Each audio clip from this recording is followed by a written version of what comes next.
और जहाँ पर भगवान विष्णु बोलने वाले हों भीड़ तो बढ़नी थी। 3 दिन में पूरा का पूरा खचाखच पांडाल भरा। और लक्ष्मी जी चौथे दिन आई, एक सुंदर स्त्री का भेष बना करके, सुंदर स्त्री का भेष बना करके। एक माता जी कथा में जा रही थी तो लक्ष्मी जी ने कहा, माता जी आप कहाँ जा रही हो? आप कहाँ जा रही हो? माता जी ने कहा, मैं कथा सुनने जा रही हूँ। तो लक्ष्मी जी ने कहा, माता जी हमें प्यास लगी है, थोड़ा जल पिला दो। माता जी ने कहा, इतनी बढ़िया कथा हो रही है, तुम्हें प्यास लगी है? इतनी बढ़िया कथा हो रही है और आपको प्यास लगी? लक्ष्मी जी ने कहा, कल पंडित जी कह रहे थे कि परोपकार से बढ़कर के कोई धर्म नहीं है। बोले हाँ। माता जी अंदर गई, एक जग में जल भर के ले आई और गिलास में डाल करके जल, और जैसे लक्ष्मी जी को दिया तो गिलास हो गया सोने का। अम्मा कथा भूल गई। अम्मा ने कहा, बहन जी बहुत दूर से आई हो? बोले हाँ हाँ। कहाँ से आई हो? बोले बहुत दूर से आई हूँ। ऐसा करो मुंह धो लो। क्यों? जब मुंह धोएगी तो जग छुएगी, और जब जग छुएगी तो सोने का हो जाएगा। तो जैसे जग पकड़ाया तो जग भी सोने का हो गया। और लहरापुर की अम्मा थी। बोले बहन जी बहुत दूर से आई? बोले हाँ हम कोल्हापुर से आई, कोल्हापुर से। ऐसा करो भोजन कर लो, चलो। अम्मा पढ़ी लिखी थी, थारी नहीं क्या लाई? परात। कटोरी नहीं क्या लाई? कटोरा। चम्मच नहीं क्या लाई? चमचा। गिलास नहीं क्या लाई? लोटा। क्यों? जितने बड़े बड़े पात्र होंगे उतने तो सोना बनेगा। और 5 पात्रों में जब परोस करके भोजन दिया और जैसे लक्ष्मी जी ने छुआ तो 5 पात्र सोने के हो गए। अम्मा ने कहा किस्मत खुल गई। अम्मा ने कहा जिज्जी? बोले हाँ बहुत दूर से आई, या रसोई में चलो। लक्ष्मी जी ने सोचा शायद बर्तन वर्तन साफ करवाएगी क्या। लक्ष्मी जी ने कहा माता जी कथा का समय हो रहा है। बोले कथा तो फिर सुन लेंगे, चलो तो। बोले क्या करना पड़ेगा? बोले कुछ नहीं, रसोई के बर्तनों में हाथ लगा दो। तवा, बेलना, चिमटा, चूल्हा, सिलेंडर, भगौना, टंकी, सब में हाथ लगवा दिए तो पूरा का पूरा रसोई के जितने भी बर्तन थे सब सोने के हो गए। जब माता जी कथा सुनने जाने लगी तो लक्ष्मी जी ने कहा जिज्जी तुम्हें मेरी कसम है किसी से कहना मत। अगर कोई बात बढ़ानी हो तो यही कह देना, किसी से कहना मत, तो अपने आप बढ़ेगी। और अगर कह देना कि सब लोगों से कहना, तो कहीं हम तुम्हें नौनिया दिख रही हैं, हम काहे प्रचार करेंगे। ठीक माता जी कथा में गई और सबसे पीछे बैठी हाँफ रही। एक ने मुड़ के देखा, बोले जिज्जी आप तो सबसे पहले आती थी, आज सबसे बाद में क्यों आई? तो उसने कहा अगर किसी से कहो ना तो कहें, अगर किसी से कहो ना तो कहें। उसने कहा जिज्जी तुम्हारे आदमी की कसम हम किसी से नहीं कहेंगे। बोले गांव में एक स्त्री आई है और कैसे भी पात दो सब सोने के। तो पहले एक खड़ा हुआ, अब फिर 2 खड़े हुए, फिर 4 खड़े हुए, फिर 8 खड़े हुए। धीरे धीरे सब खिसक गए। बोलने वाला भी एक और सुनने वाला सेठ भी एक। अब सेठ जी ने मुड़ के देखा कि पांडाल में श्रोता ही नहीं है। सेठ जी ने कहा ये प्रसाद क्या काम आएगा। तो सेठ जी ने देखा कि पीछे वो बैठी है वही बुढ़िया, लक्ष्मी मैया की जय, लक्ष्मी मैया की जय, लक्ष्मी मैया की जय। सेठ जी ने कहा माई कहाँ हो? बोले कथा कथा कथा। सेठ जी ने कहा कथा में तो हम हैं, आप कहाँ थी? कथा में तो हम हैं, आप कहाँ थी? माई ने कहा सेठ तुम्हारी किस्मत गई है फूट। आपकी किस्मत जो है बोले वो फूट गई है। और गांव में एक स्त्री आई है और कैसे भी पात्र दो और सब सोने के हो जाते हैं। गांव में एक स्त्री आई है और कैसे भी पात्र दो सब सोने के हो जाते हैं। तो सेठ जी ने कहा बुला लाओ, सेठ जी ने कहा बुला लाओ। और जैसे वो माई को बुला करके लाए हैं तो माई खड़ी है गेट पे और पंडित जी बैठे हैं गद्दी पे। तो सेठ जी ने कहा माता जी अंदर आ जाओ, माता जी अंदर आ जाओ। तो माता जी ने कहा हम तो अंदर आने को तैयार हैं, पहले अंदर वाले को बाहर करो। बोले हम तो अंदर आने को तैयार हैं, पहले अंदर वाले को बाहर करो। सेठ जी ने पंडित जी से कहा खड़े हो, खड़े हो। पंडित जी ने कहा सेठ जी 7 दिन की कथा है, 3 दिन कथा हो गई है, चौथा दिन आज है, 3 दिन अभी कथा बाकी है। अगर बीच में कथा बंद हो जाएगी तो तुम्हारे घर में अशांति आएगी। अगर बीच में कथा बंद हो जाएगी तो आपके घर में अशांति आएगी। सेठ जी ने कहा पंडित कथा तो दोबारा हो जाएगी लेकिन लक्ष्मी दोबारा आने वाली नहीं, चल खड़ा। और जैसे सेठ जी ने पंडित जी को डांटा और पंडित जी पोथी को बगल में दबा करके चले और जैसे गेट पे पहुंचे लक्ष्मी ने मारा हाथ, बोले हम बड़े या तुम? कहो महाराज हम बड़े या तुम? आप 4 दिन से बैठे हो, पब्लिक को रोक नहीं पाए और मैंने आते आते सब उठा दिए। तो ध्यान रखना लक्ष्मी के भूखे सब हैं और लक्ष्मी पति के भूखे बहुत कम हैं। लक्ष्मी जी ने भगवान विष्णु से कहा कि आप जाइए और जा करके अनसुईया के धर्म को नष्ट करिए। आप जाइए और जा करके अनसुईया के धर्म को नष्ट करिए और नहीं तो मैं आपको छोड़ दूंगी। चल पड़े भैया। ब्रह्मा जी भी गए। अब तीनों लोग एक ही गाड़ी पर बैठ के जा रहे हैं। वही नहीं जो कानपुर से जाती है, वो कौन सी है, चित्रकूट एक्सप्रेस। और तीनों लोग जनरल डब्बे में बैठे हिल रहे हैं लेकिन बताएं कैसे कहाँ जा रहे हैं। और तीनों लोग अनसुईया के आश्रम पहुँचे और उस समय माताजी गिरी कार्य में लगी थी। तीनों लोगों ने जाकर के गेट पे कहा माताम भिक्षाम देई। गेट पे जाकर के ब्रह्मा विष्णु महेश भेष बदल कर कहते माताम भिक्षाम देई। माता जी अंदर जाती हैं, कंदमूल फलों को लेकर के आती हैं और जैसे तीनों महात्माओं को देने लगे तो महात्मा जी ने मना कर दिया। महात्मा जी ने कहा मैं भिक्षा नहीं लूँगा। बोले क्यों नहीं लोगे? तो महात्मा लोगों ने कहा हम वासनाहीन भिक्षा लेंगे। ये कपड़े जो हैं ये वासना है। अगर आप हमें भिक्षा देना चाह रही हो तो ये कपड़े उतार के दो, निर्वस्त्र भिक्षा। माता जी ने सोचा ये कैसे महात्मा हैं बड़े बड़े हैं, ये कह रहे हैं कि हमें निर्वस्त्र होकर के भिक्षा दो। और पतिव्रता नारी निर्वस्त्र होकर के भिक्षा दे तो असंभव। और अगर मैं भिक्षा नहीं दे रही हूं तो गृहस्थ के दरवाजे से अगर कोई अतिथि निराश जाता है तो गृह स्वामी के पोड़ों को खाता है, यश को पीता है और दुष्कर्म दत्वा अपने दुष्कर्मों को दे जाता है। माता जी धर्म संकट में अगर भिक्षा दे रही हैं तो पतिव्रत धर्म का व्रत नष्ट हो रहा है।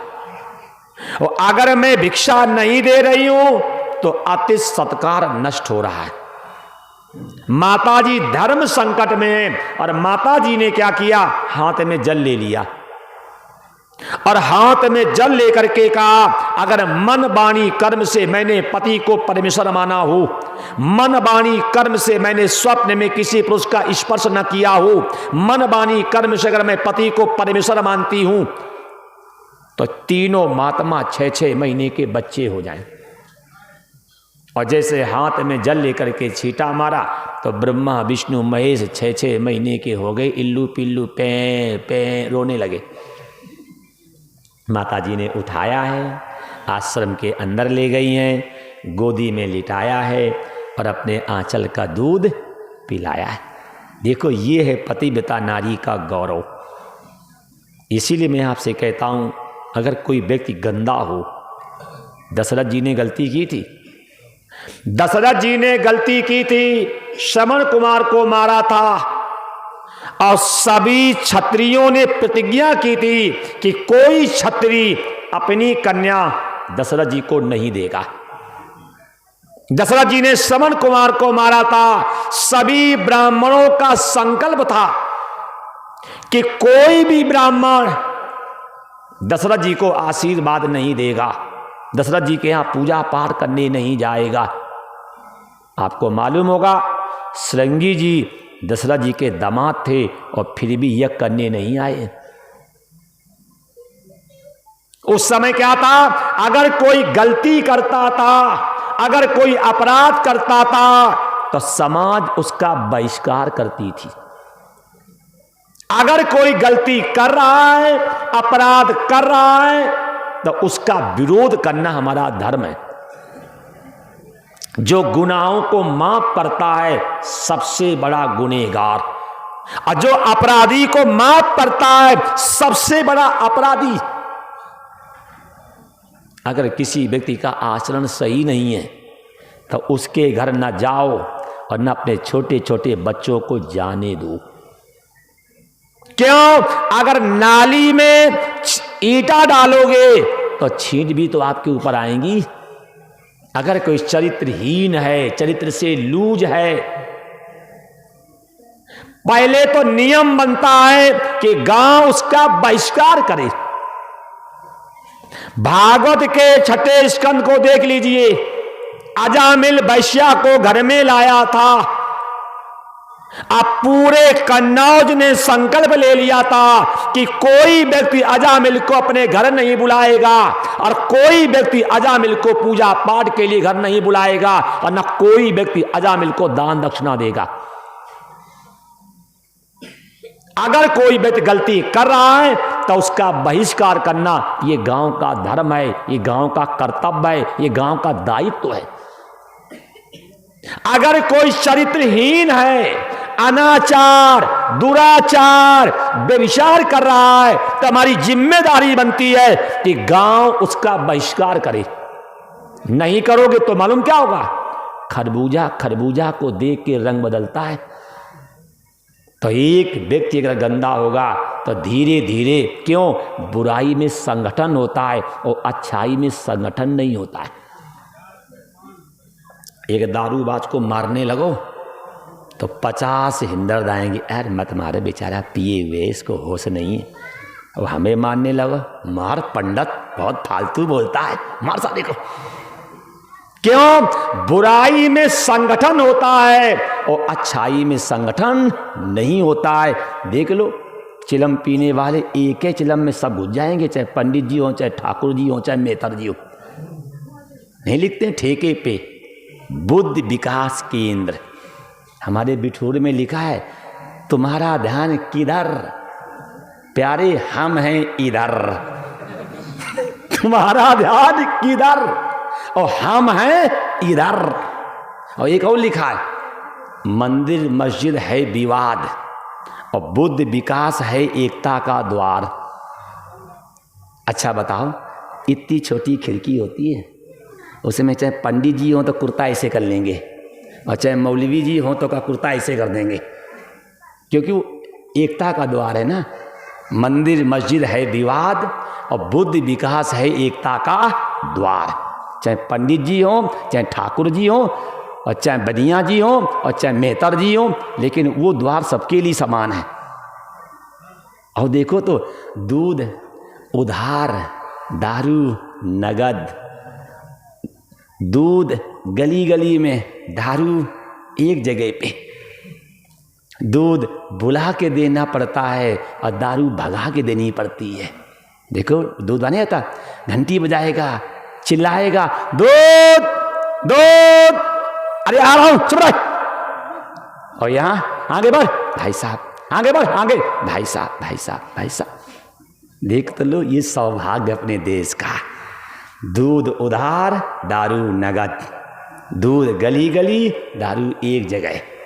दूध वाला बुला के देता है और दारू भगा के मिलती है। दूध का पैसा देने में गिड़गिड़ाना पड़ता है और दारू का पैसा पहले नगद। देखो तो ये हम लोगों का विकास है। और जब दीपावली आएगी तो क्या कहेंगे? लक्ष्मी मैया की जय। वाह, एक और अम्मा भी हैं और अम्मा को ठेके पे ले जा रहे हो, कोठे पे ले जा रहे हो, रेल का इंजन चला रहे हो, लक्ष्मी तुम्हारी इज्जत करेगी। बोलो। एक और कहे लक्ष्मी मेरी माँ। जब लक्ष्मी मेरी माँ है तो उस माँ को दूध में लगाओ, काजू में लगाओ, बादाम में लगाओ, पिस्ता में लगाओ, बच्चों की पढ़ाई में लगाओ, धर्म के काम में लगाओ, तब लक्ष्मी की इज्जत है। और अगर लक्ष्मी मेरी माँ है तो उस माँ को कभी गंदे काम में लगाना ही मत।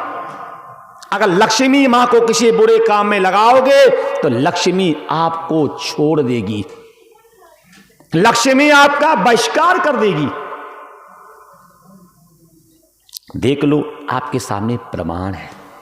ये पतिव्रता नारी का गौरव है कि ब्रह्मा विष्णु महेश को 6-6 महीने का बालक बना दिया और लिटा करके गोदी में दूध पिला रही। इतने में क्या हुआ कि अत्रि जी आ गए। अत्रि जी ने देखा, देवी, बोले हाँ, ये बच्चे किसके हैं? बोले आपके। देखिए, ये पति पत्नी का संबंध है विश्वास का। आज का कोई पति होता कहता पेट नहीं फूला, बच्चे कहां से हो गए? क्यों? क्योंकि आज के पति और पत्नी का जीवन जो है संशयमय है, और जबकि पति और पत्नी का जीवन जो है विश्वासमय होना चाहिए। अत्रि जी ने अपनी पत्नी पर कुछ भी संशय नहीं किया, सीधे कह दिया ये पुत्र किसके हैं? बोले आपके हैं। क्योंकि अत्रि को मालूम था कि मेरी पत्नी कभी कुमार पे जा नहीं सकती, वो असत्य भाषणी है नहीं। जिस समय अत्रि जी ने पूछा ये किसके पुत्र हैं? बोले आपके। जैसे कहा आपके, अत्रि जी ने नेत्र बंद किए और जैसे नेत्र बंद करके देखा कि ब्रह्मा विष्णु महेश, अत्रि जी के आंसू आ गए। देवी, मैं तो मंत्रों तक ही रहा, लेकिन आप तो मंत्रों के ऊपर चली गई। मैं तो मंत्रों तक ही रहा, लेकिन आप तो मंत्रों से ऊपर चली गई। देखिए, इसे कहते धर्म पत्नी। माता अनसुईया ने अपने पति की सेवा के बल पे ब्रह्मा विष्णु महेश को 6-6 महीने का टिंडा बना करके झूले में डाल दिया। अब दोनों लोग पति पत्नी दोनों मिल करके तीनों लोगों की सेवा करते हैं, और इधर तीनों देवियां परेशान हैं। तीनों देवियां परेशान हैं क्योंकि उनके पति गायब। लक्ष्मी, ब्रह्माणी और पार्वती। और जब ब्रह्मा विष्णु लापता, पता ही नहीं, तो लक्ष्मी जी रो करके नारद जी के पास गई हैं। भोबो साधो क्षणम तिष्ठ। ए साधु, एक पल को रुक जाओ। भोबो साधो क्षणम तिष्ठ मप चिंता मपनासनम। मेरे मन में बहुत बड़ी चिंता है। दर्शनम तव लोकस्सो। आपके दर्शन करने मात्र से सर्व पापोग नाशनम, जीव के सारे पाप कर जाते हैं। देखो तो हमारे ग्रंथों में संतों की कितनी महिमा है। लक्ष्मी जी नारद जी से कह रही हैं, भोबो साधो क्षणम तिष्ठ। ए साधु, एक पल को रुक जाओ। दर्शनम तव लोकस्सो। आपके दर्शन करने मात्र से सर्व पापोग नाशनम, जीव के सारे पाप कट जाते हैं। लक्ष्मी जी रोने लगी। देवर्षि पास में गए, बोले माई। बोले हाँ, क्यों रो रही हो? बोले मेरे भगवान विष्णु पता नहीं कहाँ चले गए। सुनना माता जी, कितनी बढ़िया बात कही। पति कहीं भी जाता है तो पत्नी को बता के जाता है। पति कहीं भी जाता है तो पत्नी को बता करके जाता है। लक्ष्मी जी ने देवर्षि से कहा कि मेरे पति पता नहीं कहां चले गए। देवर्षि कह रहे हैं पति कहीं भी जाता है तो पत्नी को बता के जाता है। तो माता जी ने कहा हमें बता के गई नहीं। सुनना कितनी बढ़िया बात कह दी। अगर पुरुष पत्नी को बता करके नहीं जाता है, इसका मतलब यह है कि स्त्री ने अपनी सेवा के बल पे पति का मन जीता नहीं है। अगर पति यात्रा करता है अब पत्नी को नहीं बताता है, इसका मतलब यह है कि उसकी पत्नी ने सेवा से पति का मन जीता नहीं। माता जी ने कहा पता नहीं कहाँ गए, मुझे बता नहीं गए। देवर्षि ने कहा तो तुमने उनका मन जीता ही नहीं। अच्छा बता क्यों जाते, भेजा तो इन्होंने था, स्वयं इन्होंने भेजा है तो कैसे बता देती। देवर्षि ने कहा माता जी आपको सब मालूम है कहाँ गए, क्योंकि आप ही ने भेजा है और जहां आपने भेजा हुई देखो जाके हुई है। लक्ष्मी जी ने कहा हम तो वहां कई बार गई, वहां तो है ही नहीं। देवर्षि ने कहा झूले में को देखा था। बोले हाँ टिंडे टिंडे 3 लेटे हैं। बोले वही हैं तुम्हारे। लक्ष्मी जी ने कहा वो तो 21-21 हाथ लंबे थे और वो तो इतने इतने बड़े हैं। बोले बस यही तो पतिव्रता नारी का गौरव है। लक्ष्मी जी ने कहा कौन से जा करके कोर्ट मुकदमा करें, क्यों मेरे पति जज देखेगा तो क्या कहेगा, बहू 21 हाथ लंबी और पति 1 हाथ लंबा, कौन कहेगा ये पति है कि बेटा है। लक्ष्मी जी ने कहा कौन सा वकील करें, कैसे सिद्ध करेगा कि ये पुत्र हैं कि पति हैं। देवर्षि ने कहा ये पतिव्रता नारी का गौरव है, ये हिंदुस्तान की माताओं का गौरव है, होश में जाना, न वो टिंडी टिंडी तुम भी हो जाओ साथ में छोटे छोटे। देवर्षि ने उपाय बताया है। तीनों माताएं अनुसुईया के आश्रम में जाती हैं। गेट पे जाकर के कहा माँ माँ कौन है आप। इन्होंने कहा अहम अंतः आगंतुम शक्नोमि, क्या मैं अंदर आ जाऊं। तीनों बहुओं ने मतलब ब्रह्माणी लक्ष्मी पार्वती ने कहा क्या मैं अंदर आ जाऊं। अनुसुईया ने पूछा आप हो कौन। तो तीनों देवियां कह रही मैं आपकी बहू हूं। अनुसुईया कह रही अगर बहू घर में आती है तो किसी से आज्ञा नहीं लेती, क्योंकि आप तो गृह लक्ष्मी हो।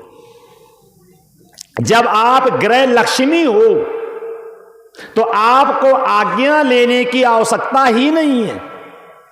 तीनों देवियां अंदर गई हैं, अनुसुईया जी को प्रणाम किया है और अनुसुईया जी को प्रणाम करके कहा माँ। बोले हाँ ये मेरे पति है, मुझे दे दो। आज की कोई माँ देती क्या, कहती आगे बढ़ो जाओ तो मुकदमा करो जा करके। और कोई भी जज सिद्ध नहीं कर सकता है कि पति हैं कि पुत्र हैं। लेकिन नहीं, अगर किसी व्यक्ति ने गलती की है और वो गलती मान रहा है तो उसे लज्जित नहीं करना चाहिए। अनुसुईया ने कह दिया ये आपके पति हैं। बोले हाँ। चर्चा हो रही थी, इतने में अत्रि जी आ गए। अत्रि जी ने कहा देवी ये कौन है। बोले ये आपकी बहुएं हैं। और आज के पिताजी होते कहते बिना दहेज के विवाह कर लिया, क्योंकि हम लोगों को भीख मांगने की आदत पड़ गई है। आज का कोई पति होता तो यही कहता तुमने बिना दहेज के विवाह कर लिया। जिस समय अनुसुईया ने कहा ये आपके पुत्र बधुए हैं, अत्रि जी ने तीनों देवियों को मन ही मन प्रणाम किया है। और मन ही मन प्रणाम करने के बाद तीनों देवियों से कहा अपने पति को ले लो। और तीनों देवियां ऐसे भागी जैसे कोई नई ब्याई हुई गाय अपने बछड़े को देख के भागती। और तीनों देवियां भाग करके झूले के पास पहुंची तो डर गईं। क्यों डर गईं? पार्वती ने सोचा कहीं ब्रह्मा जी मेरी गोदी में आ गए तो। बहू की गोदी में सास तो चल सकता है, लेकिन बहू की गोदी में ससुर है। सास बीमार हो तो सास का सिर गोदी में रख करके बहू दाबे तो इज्जत है, लेकिन ससुर तो। तीनों देवियां डर गईं क्योंकि ऐसा न हो कहीं भूल में। उसी समय रो करके कहा माता जी मुझे इन पुत्रों से क्या लेना देना, मुझे पति रूप में चाहिए। देखिए ये हिंदुस्तान की माताओं का गौरव। हमें तो पति चाहिए। माता जी ने हाथ में जल लिया है, मंत्र पढ़ करके छींटा मारा है। ब्रह्मा विष्णु महेश अपने रूप में आए, और जैसे ब्रह्मा विष्णु महेश अपने रूप में आए तुरंत तीनों देवियां जाती हैं, अपने अपने पति के वाम भाग में खड़ी हो जाती। भोले बाबा ने इसे किया, कहा मरोगी? माता जी ने कहा बस जो कुछ कहना वहीं कह लेना, अब यहाँ मत कहो। भगवान शंकर ने कहा तुम्ही ने तो कहा था मैं मर जाऊंगी। माता जी ने कहा प्रभु जो कुछ कहना वहीं कहना, अब तो सारी बेइज्जती होगी, अब काहे मेरी बेइज्जती कर रहे हो। इसके बाद भगवान ने अत्रि से का वरदान मांगो। अत्रि जी ने कहा महाराज आप तो स्वयं कल्प वृक्ष हैं, आप स्वयं कल्प वृक्ष हैं, और जैसे कल्प वृक्ष के नीचे जाने के बाद अगर किसी के मन में कोई इच्छा होती है तो उसकी पूर्ति हो जाती है। आपके दर्शन कर लिए और हमारी सारी मनोकामनाओं की पूर्ति हो गई। हमने दर्शन कर लिए और हमारी सारी मनोकामनाओं की पूर्ति हो गई। कुछ नहीं मांगा, तब भगवान ने अनसुईया से कहा माँ आप मांग लो। अनसुईया से कहा आप मांगो, तो अनसुईया कह रही है आपने मुझसे माँ कहा है। देखो तो पहले मेरी माताएं माँ कहलवाना सौभाग्य मानती थी। पहले मेरी माताएं माँ कहलवाना सौभाग्य मानती थी। आप कितनी भी बड़ी गलती कर दो और माता जी डंडा लेकर के आपको मारने दौड़े और अब हाथ जोड़ करके कह दो माँ मुझे माफ़ कर दो, तो पिघल जाएगी कि माँ शब्द ही ममता में है। आप गलती करो और माता जी डंडा लेकर के दौड़ें, तो आप कहो मदर ठहर जाओ, तो गदर चालू हो जाएगी। आपने मदर कहा नहीं कि गदर चालू हो जाएगी। मां शब्द जो है स्नेहमय करुणामय, ये भी ध्यान रखना, सनातन धर्म के अलावा, सनातन धर्म के अलावा किसी भी धर्म को पढ़ लीजिए, नारी को मां नहीं कहा है। अच्छा, इस्लाम धर्म में नारी को क्या कहते हैं? हैं?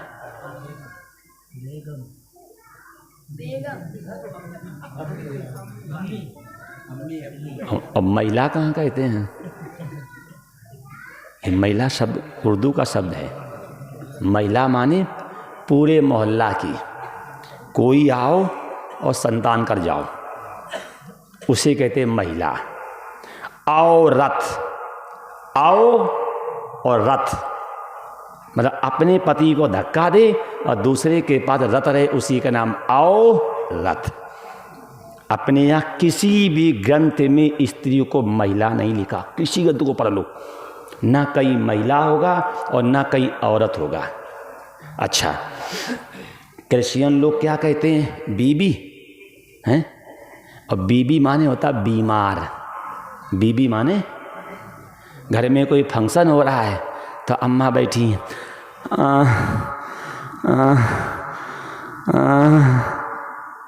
तो टिल्लू के पापा आए, क्यों दर्द हो रहा है? बोले ना, बोले फिर, बोले फटा जा रहा है, दवा ले आए?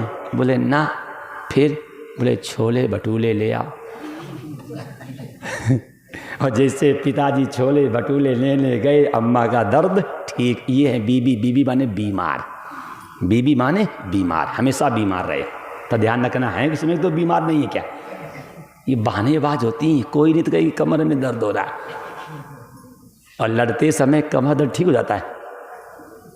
एक होती मैडम, में और डम, जब तक पैसा है तब तक हम आपकी मेम, और पैसा ख़त्म आगे बढ़, कमा कमा करके दो तो मालूम क्या कहेंगी? हस्बैंड। और कमा करके ना दो तो कहेंगे हट बैंड। कमा कमा करके दो तो कहेंगी, कह रहेंगी धर्म पत्नी, और कमा के ना दो तो मैडम हो जाती हैं गरम पत्नी। तब मैं और डम, पैसा देते रहो वो है मैडम। औरत, महिला, मैडम। वाइफ माने होता रखैल। अपने ग्रंथों में नारी को ना तो महिला कहा है, ना औरत कहा है, ना बीबी कहा है, ना मैडम कहा है और ना वाइफ कहा है। क्या कहते हैं? युवती, अम्मा, जननी, गृह लक्ष्मी, अन्नपूर्णा, भागवती, इन शब्दों से नारी का सम्मान है। अम्बा कहने से, जननी कहने से, युवती कहने से, मां कहने से, गृहलक्ष्मी कहने से, अन्नपूर्णा कहने से नारी जाति की इज्जत है। हम जा रहे हो और किसी लड़की की अगर तो धोखे में धक्का लग जाए, अगर हम कह दें माता जी गलती हो गई तो कंटाप मार देगी, और कह दें मैडम सॉरी, हाँ हाँ कोई बात नहीं फिर मार दो। बड़ा दुर्भाग्य है। जिन शब्दों से नारी की इंसल्ट हो रही है, आज उन शब्दों को कहलवाना मेरी माताएं सौभाग्य मान रही। ये शिव पुराण की कथा है।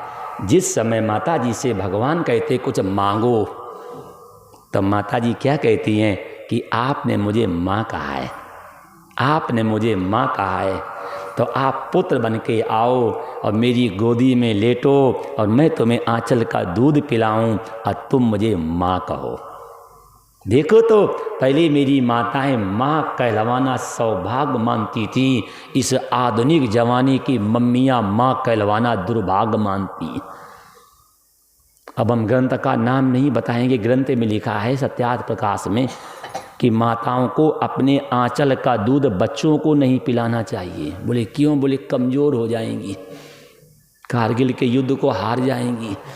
जब भैंस का दूध पिएंगे, बकरी का दूध पिएंगे तो बकरी जैसे तो में करेंगे नहीं करेंगे? बोलो, जब बच्चों में माँ का दूध नहीं है तो बच्चे क्या माँ की सेवा करेंगे? आज बच्चे भैंस का दूध पी रहे, इसीलिए भारत माता को लजाया जा रहा है, गौ माताएं मारी जा रही, वेद फाड़े जा रहे हैं। क्यों? क्योंकि आज मेरे ब्लड में माँ का दूध नहीं है। अगर मेरे ब्लड में माँ का दूध होता तो मेरे आंखों के सामने गाय माँ पीटी जाए, वेद माँ फाड़े जाएं, अपनी मां नचाई जाए। आज मेरी माताएं नचाई जा रही हैं और वहां बैठ बैठ के हम क्यों देखते? क्योंकि हमें भैंस के दूध के संस्कार हैं। अगर मैंने अपनी मां का आंचल का दूध पिया होता तो मेरे आंखों के सामने मेरी माताएं बहनें नाचती, हम कभी देखने नहीं जाते। ये भैंस के दूध का संस्कार है। अगर मैंने अपनी मां के आंचल का दूध पिया होता, अगर मैंने भारत माता की गोदी का अन्न खाया होता, अगर मैंने गंगा मां की गोदी का जल पिया होता, अगर मैंने वेद मंत्र का जाप किया होता, तब मेरे आंखों के सामने गाय मारी जाए, ब्राह्मण पीटे जाएं, मंदिर तोड़े जाएं, वेद फाड़े जाएं और नारियां नचाई जाएं, हम कभी देखने नहीं जाते। ये भैंस के दूध के संस्कार हैं। ये कथा से शिक्षा ले लेना। माता अनसुईया कह रही, आपने मुझसे मां कहा है, आपने मुझसे मां कहा है, इसलिए आप मेरे घर में पुत्र बन के आओ, मेरी गोदी में लेटो, मेरे आंचल का दूध पियो और हमसे मां कहो। भगवान ने कह दिया तथास्तु। तीनों देवता अदृश्य हुए। शंकर जी के अंश से पैदा हुए दुर्वासा और विष्णु भगवान के अंश से पैदा हुए दत्तात्रेय और ब्रह्मा जी के अंश से पैदा हुए सोम माने चंद्रमा। ऐसे माता अनसुईया की ब्रह्मा, विष्णु और महेश तीनों लोग पुत्र बन करके आते हैं। इसके बाद शिव पुराण में कथा है कि अम्बरीश के महात्म को दुर्वासा जी ने बढ़ाया है। इसके बाद एक कथा इसमें और भी है